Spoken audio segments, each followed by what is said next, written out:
I'm gonna take a wild guess that if you're watching this video, you're someone who has known your sun sign and resonated with it actually quite a deep level. You feel like this is a very true part of yourself, and yet somehow other people don't see it, or when they ask you to show these qualities, you feel like you just wanna barf because you'd rather just keep this part of yourself to yourself.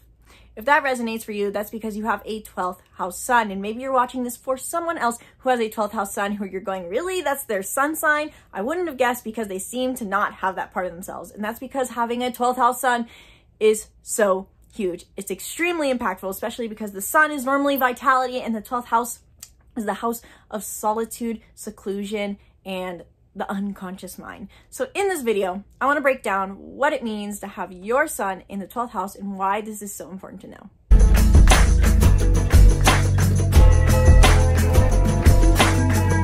Welcome back to the channel. If you're new here, welcome. I'm Isabelle, your spiritual rebel friend, and I talk about all things astrology, personology, and more, so you can understand yourself and feel more clarity over your life. These are just sharing what I've learned about astrology and psychology because I'm fascinated by it, and I love to talk about astrology because it really has given me the tools to understanding myself more, including your sun house. The sun house is a really cool thing. I can't wait to talk about it. If you're totally new to astrology and know nothing about what the houses even are, don't worry, I'm going to cover that in this video. But first, if you enjoy the upcoming interpretation, if you are someone who wants to learn more about astrology, then I invite you to check out my astrology course, the Master Astrologer, in the link in the description below, where I teach you everything you could possibly need to know to become your own astrologer, and also give included unique interpretations. So you're not just some cut and paste other astrologer who says that everything is going to be destiny, this is going to be massive impact. You can create unique horoscopes and interpretations of your own so that you can be your own astrologer. Check it out in the link in the description below. I'm super excited about it. I would love to see you in our community where we are all sharing where we're at in our journey and learning to become astrologers. So check it out. Link is in the description below. And really quick, I want to note that I am filming this Sun in the Houses series in bulk and giving all of them the same intro to the sun and the houses, because I do think this is information that everyone wants to cover, whichever you are searching for. If you're wanting to learn about the sun in the first house, fourth house, Total has the same introductory, but I will put a card in for all of you guys so that you can jump ahead to learning about what it means to have the sun in your specific house placement. So whether you are here watching the sun in first house, sun in the fourth house, you can jump ahead. But if you are watching this video series for the first time, if you just found this video, I encourage you to watch the segment on the sun and what that truly is in our chart, as well as the house, because understanding these deeply will help you understand and process what it means to have your sun in this specific house. Enjoy. What is exactly the sun sign? Because this is something a lot of us, I think, know. Everyone seems to know their sun sign nowadays with how modern astrology seems to be. We all know that we're either an Aries or a Taurus or a Virgo, and this tends to be the reason a lot of us think astrology is very biased, because our sun sign tends to not feel very accurate, especially if we're already hesitant about astrology. But the thing is, there is a reason the sun often feels so inaccurate. One reason is the fact that the sun sign is simply just the ego self. It is our ego and vitality. Think of the sun. It rises every morning, it charges us up, it fills us with energy. It's kind of like our core nature. However, it's not the only part of us, because we have a whole birth chart, as I'm sure you're learning about if you're watching this video. We not only have a sun sign, we have a moon and a Mercury. These all rule over different aspects of our personality. And the sun's job is to rule over what brings us a sense of vitality. And with that, therefore it is our strength, but then therefore it also rules over, in our way, our ego. So it's basically when we tap into this archetype, we feel empowered, vital, strong, alignment with our values, But in the extreme, this can play out as our ego defense mechanism. So learning your sun sign is not just even about reading your horoscopes for how upcoming events are going to affect you. It kind of shows you what your core values are along with your ego defense. So for me, I'm an Aries. My Aries sun means that I value living a life where I get to be independent, bold, do new things. That's how the values part plays out. But it also means that my ego defense is going to be extremely blunt, aggressive, hyper independent, and I can watch for that. So in conclusion, what you should know about the sun sign is it is your ego defense. It also shows a lot of what your core values are, what you believe makes you live a good life, so to say. And it is also what you will reference when you want to know your horoscopes. Your sun sign is what you'll look at for horoscopes when you want to know how it's going to affect you in the long run. Yes, you can also look at your moon and rising horoscopes, but the sun is what you're going to use when you look back in 6 months and go, how did that affect me? Oh yeah, I can totally see those themes. They may have not been apparent at the moment. That's more your rising sign horoscope, but the sun sign generally covers more of that. Now, what exactly is a house in astrology? If you're watching this video, it's very possible you know exactly what a house is, but a lot of people get really confused about the difference between the sign your sun is in versus the house. And so I wanted to cover that really quick. Basically, there are two major segments to your chart: the sign each planet resides in, and the house. The sign is the vibe. It is the feeling. It is the archetype that the planets embrace. And the planets are different aspects of who you are. So different parts of who you are take on certain personality traits, take on certain archetypal traits. But there's also a house. There are 12 houses in astrology, and these represent the 12 different areas of our life.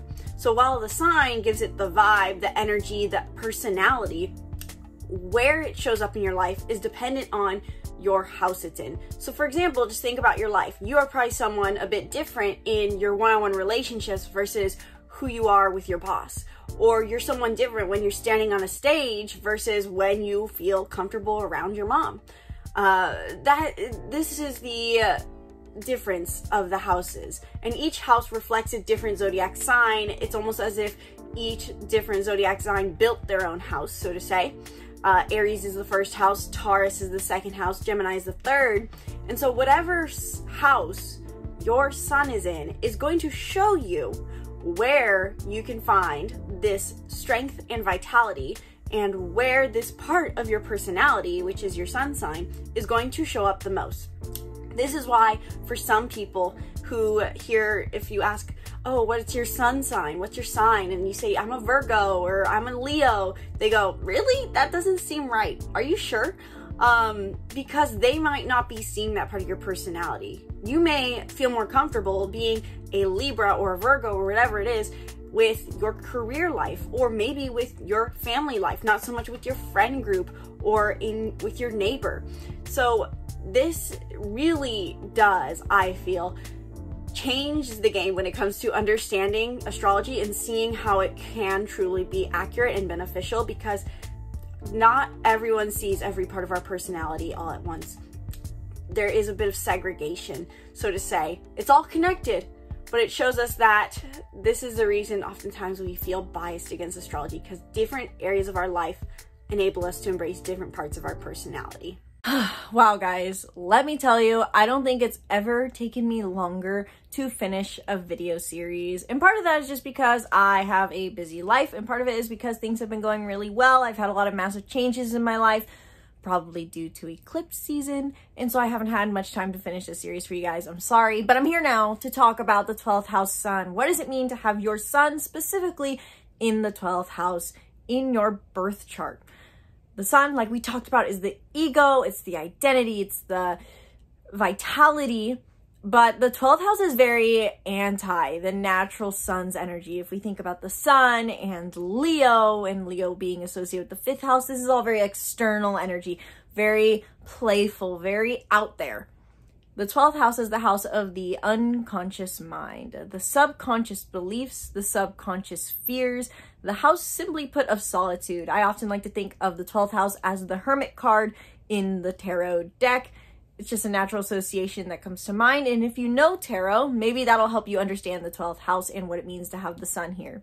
So the 12th house is the house of everything that is subconscious. It's associated with the sign of Pisces. And Pisces is where we transcend the human experience through connecting with something greater.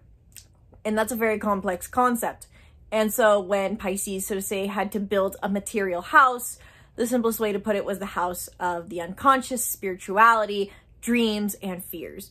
So the 12th house has, in the end, everything to do with us turning inward to our mind and the deepest parts of our mind specifically. Unlike the 8th house, which is more so about our unconscious emotions and drives behind our emotions, our sexuality, and our deep desires, this is about the other end of the spectrum, or the other deep part of ourselves, which is the mind. So really, 12th house, ingrain it, it's the brain. It is our relationship with our mind, and specifically the unconscious thoughts that are there. 95% of our thoughts are subconscious, and that is something that the 12th house reminds us. So what does it mean to have our sun in this isolation-based, solitude-focused 12th house? In my interpretation from experience, my dad and my mom, I believe, have this placement. And so I would like to say that I have quite a bit of experience with it, given that I basically spend my entire life around them, even now as I have moved out. The 12th house sun basically means that your ego and your vitality are turned inward, where some people, like extroverts, get energy from maybe being in a coffee shop, learning, doing something they love, dating, being around others, focusing on their career. The 12th house sun finds energy and vitality through solitude. There's a lot of different aspects to this, so maybe take notes as I'm saying it all, because not only does the 12th house sun mean this, that you maybe get more solitude or energy from solitude, but there's a bit more to that. Like I have mentioned in my entire video series about the sun through the houses, there's really two major aspects of the sun, which is the ego and the vitality. And because there's these two major aspects that can play out in so many different ways, it really does mean that there's a lot of different interpretations that can come into play with the sun in 12th house. So with the sun being the ego, it could mean that a lot of your ego is built around unconscious thoughts. The 12th house is the house of the unconscious. This really could mean, in my interpretation, someone who has a lot of unconscious defense mechanisms. And I could say this is true for maybe my parents. They seem at times, and I don't mean this at all rudely, and I don't just say that because I know my parents sometimes watch my videos, but I do know that they often feel like they get triggered, and it's so deeply unconscious that it takes a long time for them to recognize. On the other hand, on not so much the ego, but the vitality, and these people gain vitality through solitude.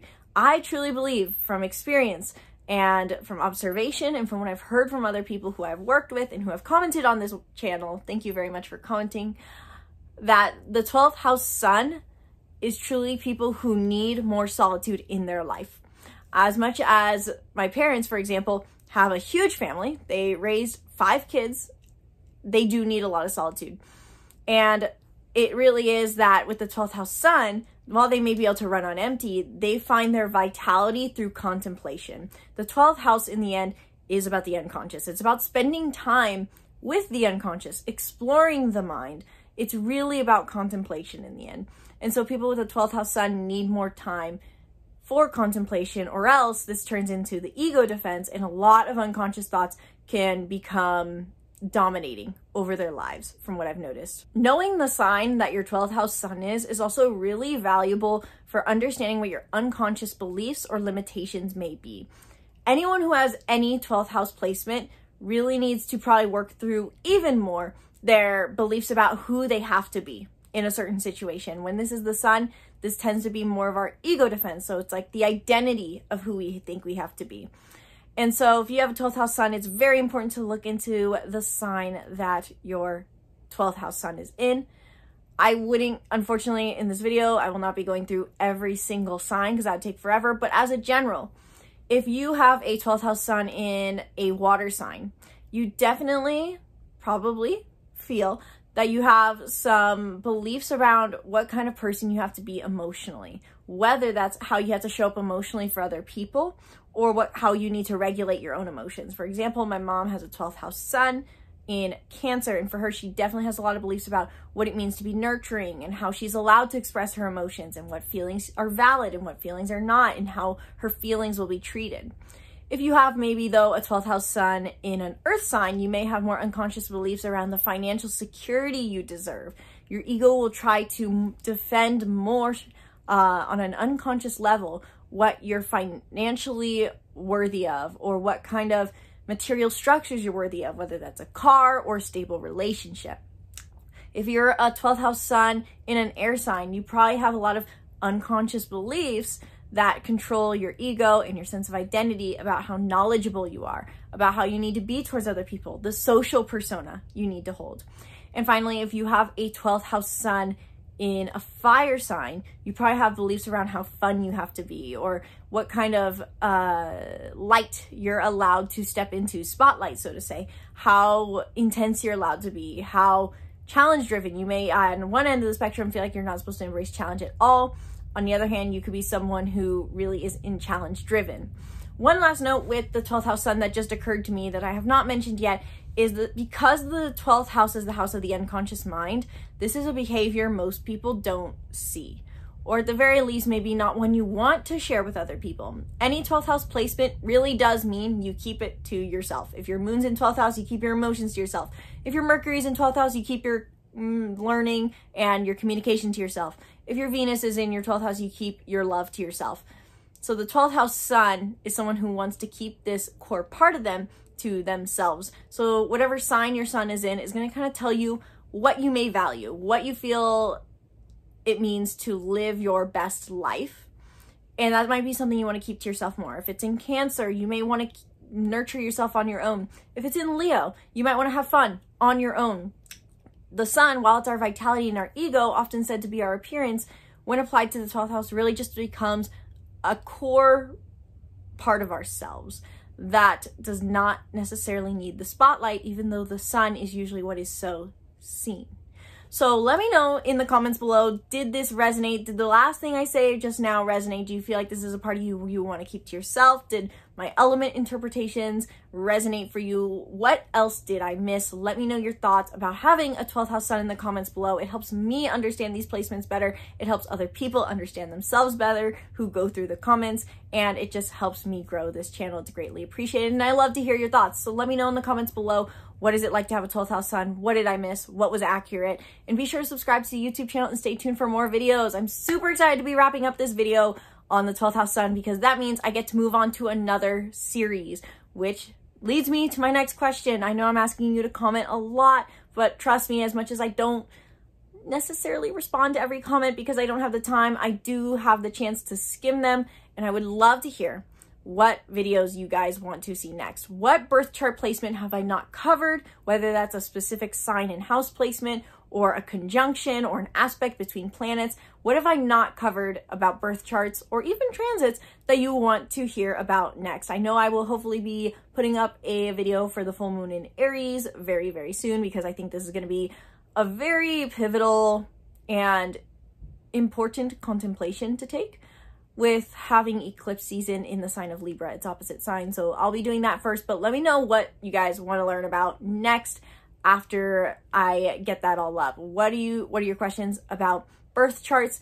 And if you want to learn how to read birth charts on your own, if you want to be your own astrologer, if you love this information and wish you could interpret it for yourself, then I encourage you to check out my course, The Master Astrologer, in the link in the description below.